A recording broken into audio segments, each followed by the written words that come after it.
China is commemorating a century of Chinese communist rule with an array of public events and dramatic celebrations, but unmentioned is its crackdown on the freedom of speech and religion. Joining me now to discuss what's happening in her native Hong Kong and the mainland, U.S.-China relations, and much more is Associate Professor of Political Science at the University of Notre Dame, Victoria Hui. Professor Hui, as I mentioned, July 1st marks the 100th anniversary of the Chinese Communist Party. The CCP is celebrating this moment in a big way. How important is this commemoration for President Xi? You are quite right that it's actually the significance is to Xi Jinping personally more than to the party, because Xi Jinping thinks that he represents the party. And when he first came to office, he talked about the China dream of becoming big and powerful and prosperous, rivaling the United States. Essentially, this has to be done under his watch. His dream is actually to become the greatest leader of all times in true Chinese history. And so a lot of the poems, a lot of the celebrations essentially really contributes to glorifying himself, much less the party.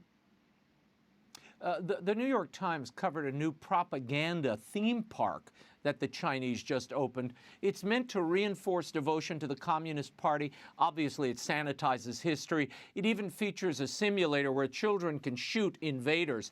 How does this mindset compare with what we're seeing here in the United States, Professor?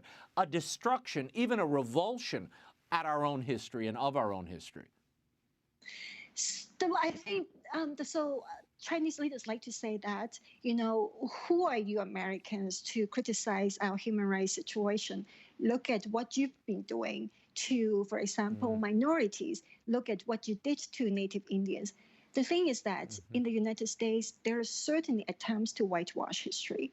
But at the same time, you also have a huge chunk of the population who wants to really restore and rediscover and talk about the dark sides of American history.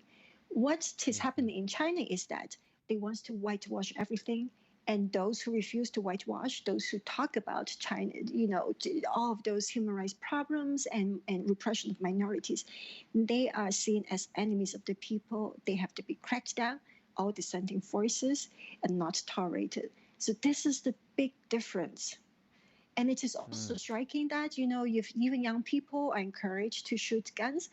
This also, so China wants to have this new diplomacy that we want to look like we're lovable, but at the same time, they also want to show how powerful they are. And therefore, these two messages actually go against each other. Yeah, I'm always tickled by the American sports stars with all these endorsements, for Nike and these other companies that do business with China. And they often praise China while degrading their own country. But, if they lived in China, they'd find trying to criticize the home country wouldn't go down so well. At the G7 summit last month, President Biden urged European nations to call out China on abuses. Instead, the group issued a rather tame statement that encouraged China to, quote, respect human rights and fundamental freedoms, end quote. Your reaction to the G7 stance here, does this achieve anything at all, Professor Hui? Well, so essentially, this is the difficulty of calling out human rights abuses in China, is because the rest of the world still benefits so much from China's economy, or at least they think that, a lot of these businesses think that they are dependent on the Chinese economy, on the China market, on Chinese investment, on even Chinese vaccines. In a way, this is a mistake, because China is just as dependent on the United States. The entire China's meteoric rise in the last two decades is all dependent on its ability to sell to the United States or to sometimes steal technology prototypes from American companies. So it is really sad that so many companies and even European governments continue to think that they are dependent on China. But that statement is the first step. The frontrunner to succeed German Chancellor Angela Merkel in a recent interview said, quote, the question is, if we're talking about restraining China, will that lead to a new conflict? Do we need a new adversary? China is a competitor and a systemic rival. It has a different model of society, and it's also a partner, particularly in things like fighting climate change, end quote. Is climate change really what needs to be addressed here, Professor, given China's track record on human rights abuses, et cetera? I think that Kerry is good that, now that he's in charge of climate change diplomacy, I think he is taking the right position. In the old days, there was this idea that, there are all these global problems that require China's cooperation. And therefore, while, the environment is essentially the number one threat to humanity, human rights abuses, yes, they're important, but they may take a backseat. But what Kerry's new position is that climate change is important, but at the same time, it's actually China is not doing the rest of the world any favor in working with the rest of the world. China itself, according to a lot of estimates, environmental degradation costs China several points of its GDP per year. Its river runs black, its mountains get chipped off, and so the rest of the world should really understand that we should continue to press China on environmental cooperation as well as on other important issues. Well, the question is, what are the instruments of that pressure? How do you pressure them? Would you suggest, as the United States did for years with Russia, simply cutting off trade with China until it reforms itself? As you said, they're very reliant on the United States market as much as many United States companies are reliant on the Chinese market. This is a good point, but what is interesting is that in last year in the last 2 years, there was so much talk about the administration decoupling the U.S. and the Chinese economy.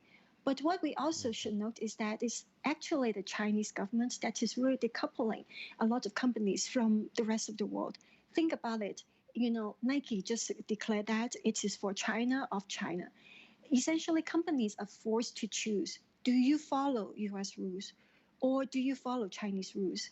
And so these companies, when they are forced to choose, essentially China is creating a different set of rules, essentially creating this line. So if there's we are seeing a new Cold War, in a way, to a large extent, it is actually China's own making. And so what could the United States or the rest of the world do? Insist on upholding values. Maybe at the same time, the hardest obstacle is all these companies continue to think that they can make money in China. Maybe consumers in the United States, in Europe, should try to emphasize that you want to make money in China, then you cannot make money from us. And the markets in the United States and European countries and democracies combined are much bigger than China itself. Yeah, that important key point. Last week, the United Nations Human Rights Council released a joint statement. It was signed by 44 countries, and they urged China to allow independent observers into Xinjiang, where imprisonment and mistreatment of Uyghurs have been widely reported. Now, China's Ministry of Foreign Affairs spokesman says this is prying into China's internal affairs. Your thoughts? Yeah, so China actually has been very successful at telling the rest of the world that repression in Tibet is internal affairs. Genocide, concentration camps in Xinjiang, that's internal affairs. Repression in Hong Kong, violation of the one country, two systems model, internal affairs. Even when it plans to take over Taiwan, it is all internal affairs. The fact that, we also have a democratic peace theory. What you do to your own people, what you do to your own neighbors, is a sign of how you would treat the rest of the world. So this is why that, whatever China is doing to its own people already has resonance with the rest of the world. It's just that they cannot literally lock up Americans, not if they are on American soil, but they have issued arrest warrants to Americans who champion for boycott, who champion for, imposing sanctions on Chinese officials. So, what they do as internal affairs really has international ramifications, and that is already the reality. Yeah, and Ukraine, which signed that, was a signatory to that plea to the Chinese to allow independent observers in. China threatened their COVID vaccinations from coming in, and Ukraine pulled their name from that request. So it again shows they're playing hardball. In the meantime, the Chinese government has engaged in a major propaganda campaign. The New York Times and ProPublica uncovered the CCP flooding YouTube, Twitter, TikTok with more than 3,000 videos. And in them, Chinese citizens purportedly deny abuses against their own communities, and they scold foreign officials and corporations who dare question the Chinese government's human rights record. Your reaction to this, what do you make of this campaign, and how should the United States respond, Professor? It is very sad that people are not just repressed, people are not just locked up. China has this practice of making the arrested make televised confessions. This is kind of extension to that. Is it to make these people, not just that, maybe even the loved ones are arrested, or maybe these people themselves are actually in jail, but you may get a little bit better treatment if you actually say on video that everything is great. The rest of the world are just, the United States is just evil. In a way, there is not a whole lot other governments can do other than protecting their own citizens when China's long arm reaches them. But at the same time, there's also this coalescing of support to boycott the Beijing Winter Olympics in 2022. Again, this may not mean a whole lot, going back to, because China still thinks that it has a lot of economic coercive power.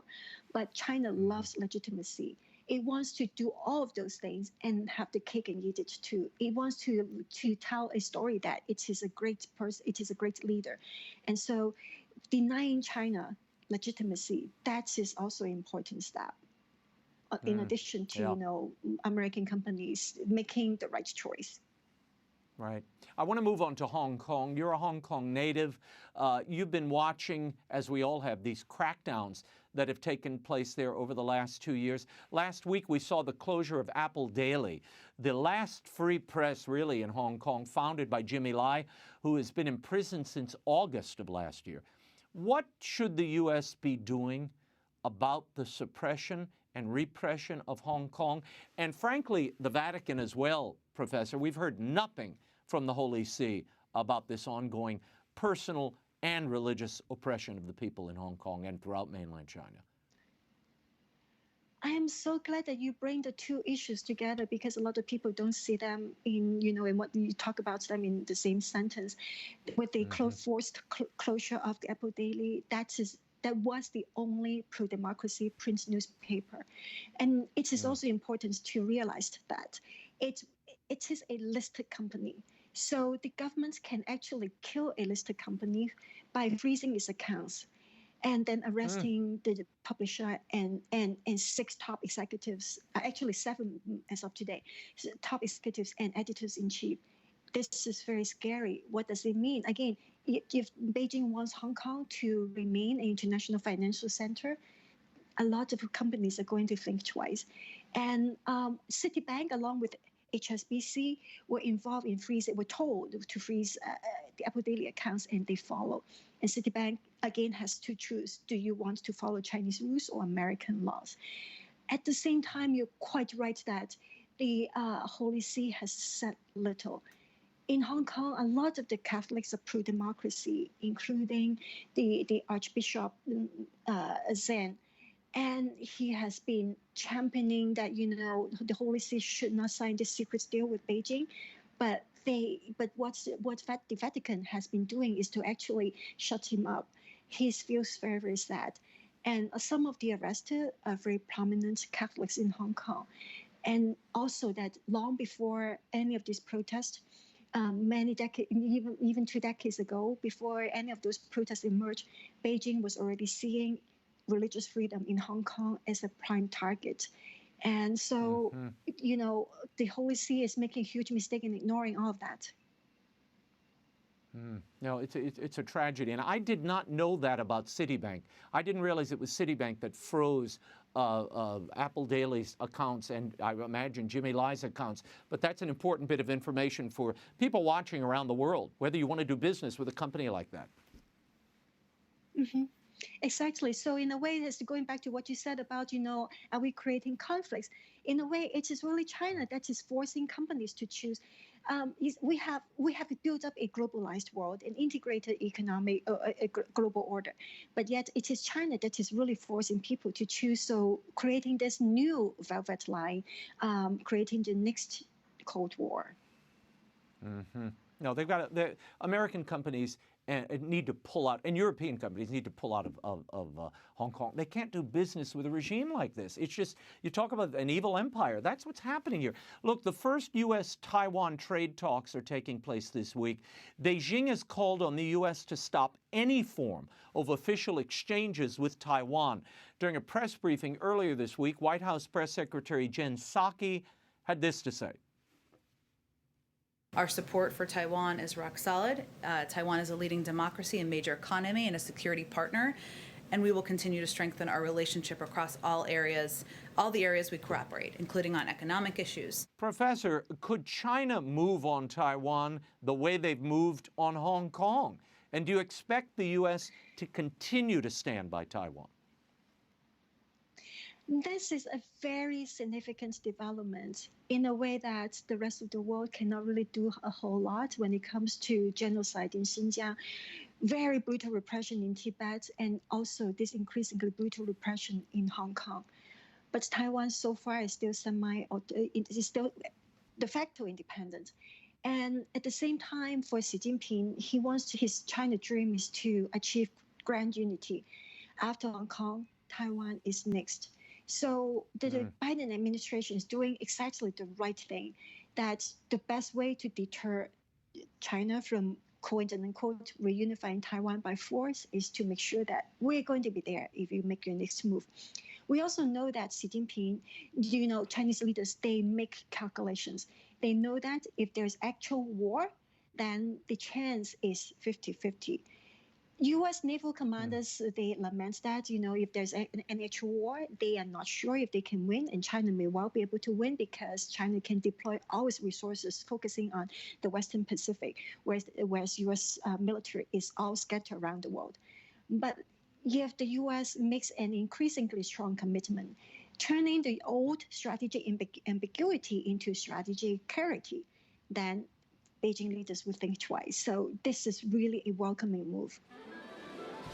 Professor Victoria Hui, I thank you so much for being here. You can learn more about Voices for Hong Kong at hkdc.us. Thank you, Professor. Thank you.